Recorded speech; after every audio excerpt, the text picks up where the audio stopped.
Christian धर्म के Jesus Christ हैं, इसीलिए तरह हिंदू धर्म के फाउंडर कौन है, सनातन धर्म के फाउंडर कौन हुए? स्वयं भगवान श्रीमन नारायण, स्वयं भगवान। मिट्टी में दफन करना अच्छा होता है, जलाना अच्छा होता है, या गंगा जी में समाधि देना? जलाना, अंतिम संस्कार। गुरुजी, मेरा एक छोटा सा प्रश्न है। जैसे कि हमारे बुद्धिज्म धर्म है, उसके फाउंडर गौतम बुद्ध हैं, क्रिश्चियन धर्म के जीसस क्राइस्ट हैं, इसीलिए तरह हिंदू धर्म के फाउंडर कौन है, सनातन धर्म के फाउंडर कौन हुए? स्वयं भगवान श्रीमन नारायण, स्वयं भगवान। भगवान श्रीमन नारायण ही है। और दूसरा प्रश्न मेरा ये था महाराज कि जैसे कि कोई भी इंसान की जब मृत्यु हो जाती है तो उसे मिट्टी में दफन करना अच्छा होता है, जलाना अच्छा होता है, या गंगा जी में समाधि देना? जलाना, अंतिम संस्कार। क्यों अच्छा होता है, वो कुछ व्याख्या कर दीजिए महाराज। क्योंकि पंच तत्वों से शरीर बनता है। जी हाँ। अग्नि ही एक ऐसा तत्व है जो पांचों तत्वों को पांचों में लीन कर देता है। कैसे? कैसे? जैसे हम जलते हैं, जब कोई मरने के बाद जलता है, जी हाँ, तो शरीर में जो अग्नि तत्व है, अग्नि में जलने से वह अग्नि तत्व अग्नि में मिल गया। बोलो हाँ। हाँ। वायु तत्व निकल के वायु में मिल गया। बोलो हाँ। हाँ। जल तत्व भाप बन के उड़ गया। जी हाँ। हाँ। बचा आकाश तत्व, तो आकाश तत्व आकाश में, फिर बची मिट्टी तत्व तो राख बच गई। जी हाँ। अब आप किसी को जमीन में गाड़ देंगे तो जमीन में गाड़ने के बाद मिट्टी तत्व, पृथ्वी तत्व तो पृथ्वी में मिल जाएगा, जल तत्व जल में मिल जाएगा, पर मिट्टी के अंदर आकाश तत्व कैसे मिलेगा? पहला, ठीक है। ठीक है। दूसरा तत्व अग्नि तत्व मिट्टी के अंदर कैसे मिलेगा?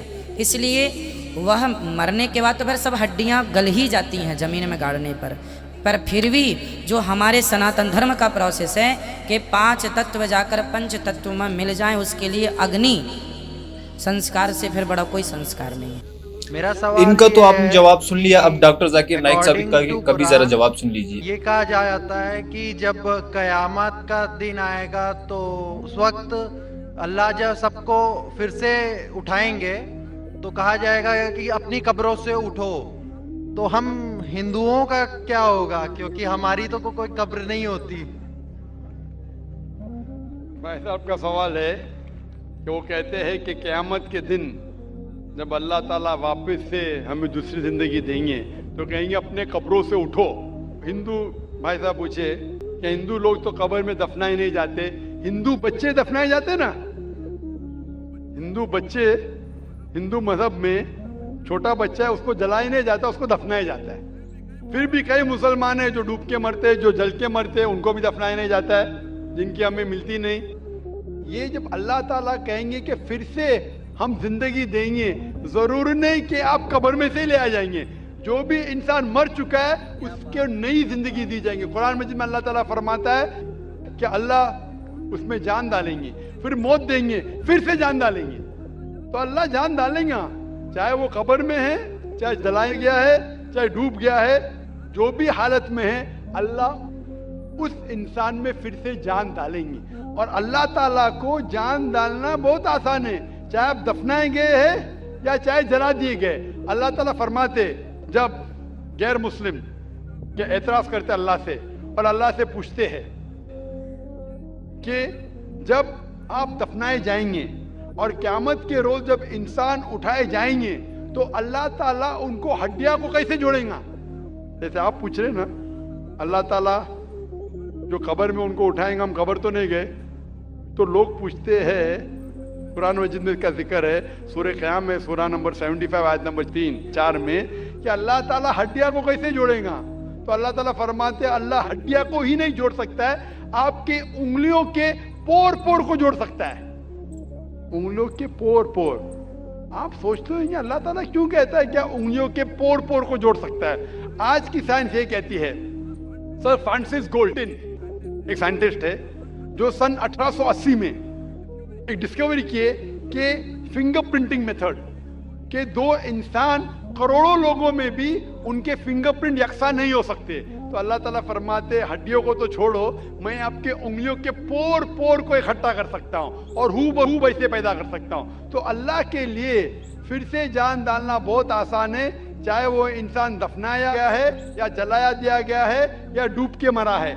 अल्लाह को फिर से जान डालने में, चाहे वो मुसलमान मरा या हिंदू मरा या ईसाई मरा, अल्लाह को जान डालने में बहुत आसान है, कुन फयकुन, और फिर से हमें नई जिंदगी दी जाएंगी और फिर हिसाब किताब किया जाएगा। और हिसाब किताब में अगर आप अल्लाह के अहकामात पे अमल किए तो इंशाअल्लाह आप जन्नत में जाएंगे, इस दुनिया के इम्तिहान में सफलता पाएंगे।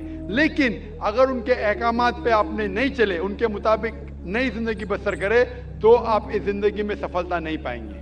Hope the answer the question. मेरा नाम देव कुमार शाह उर्फ रंजन, मैं लाइन महावीर स्थान किशनगंज का रहने वाला वार्ड नंबर 17 का व्यक्ति हूँ। खगड़ा में मेरा किराना दुकान का व्यापारी भी हूँ। मेरा सवाल सिर्फ एक है कि सनातन क्या है, सिर्फ सनातन क्या है, मैं यही जानना चाहता, जिसके कारण मैं आपके द्वार पर और यहाँ इजलास महफिल में मैं आपके सामने क्वेश्चन रखा हूँ।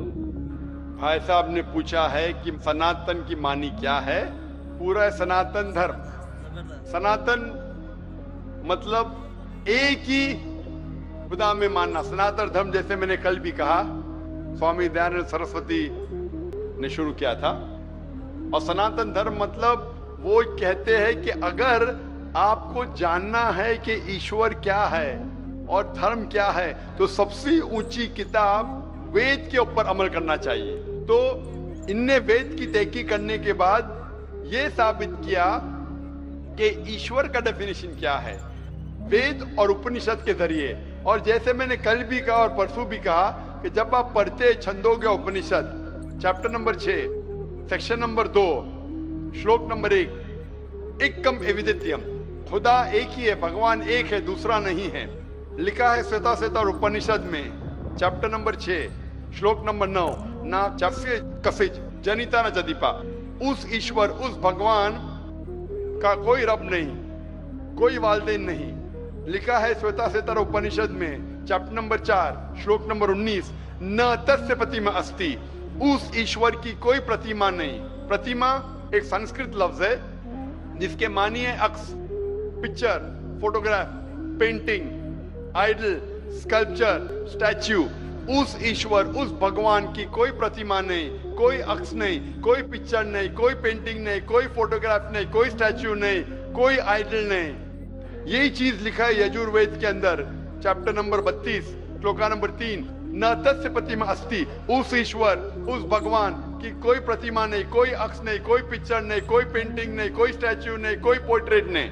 और जो ब्रह्मा सूत्र हिंदुइज्म का, एकम ब्राह्म द्वितीया नास्ते नेना नास्ते किंचन, भगवान एक ही है, दूसरा नहीं है, नहीं है, नहीं है, जरा भी नहीं है।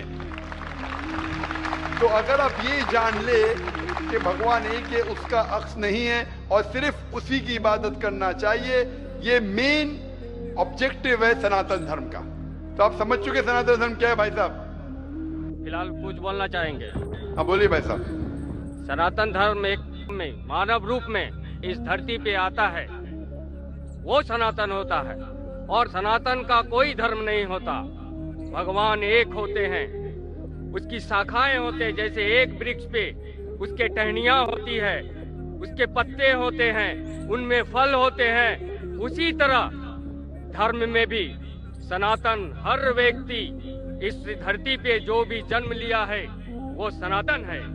उसका ऊपर वाले को मानने वाला जो व्यक्ति होता है उसकी शाखाएं अलग होते हैं। भाई साहब, भाई साहब, ईसाई है, भाई साहब, जो भी आप बात करते हैं, मैं जो बात करता हूँ हवाला देता हूँ, वेद यजुर्वेद चैप्टर 32 श्लोक नंबर 3।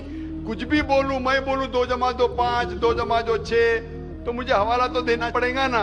आप जो बोल रहे कुछ कुछ लिखा है मनुस्मृति, इसके अंदर जानता हूं मैं जो बात कर रहा हवाला देके एकदम ब्रीफ में कह रहा हूं। आप जो बोल रहे, मैं ये नहीं जानना चाहता हूं आप क्या मानते हैं। इसीलिए मैंने कहा कि धर्म को जानने के लिए धर्म के मानने वालों को मत देखो, धर्म के शास्त्रों को देखो। तो मैं यह सुनने के लिए नहीं आया हूं आप क्या मानते हैं सनातन धर्म में। मैं ये जानना चाहता हूं आपकी धार्मिक किताबें क्या कहती है। अगर मैं हर एक की बात सुनने लगूं, या लाखों लोग हैं, 5 से 10 लाख का मजमा है, कि वो क्या कहना चाहता है, तो फायदा क्या है। आप समझ रहे ना।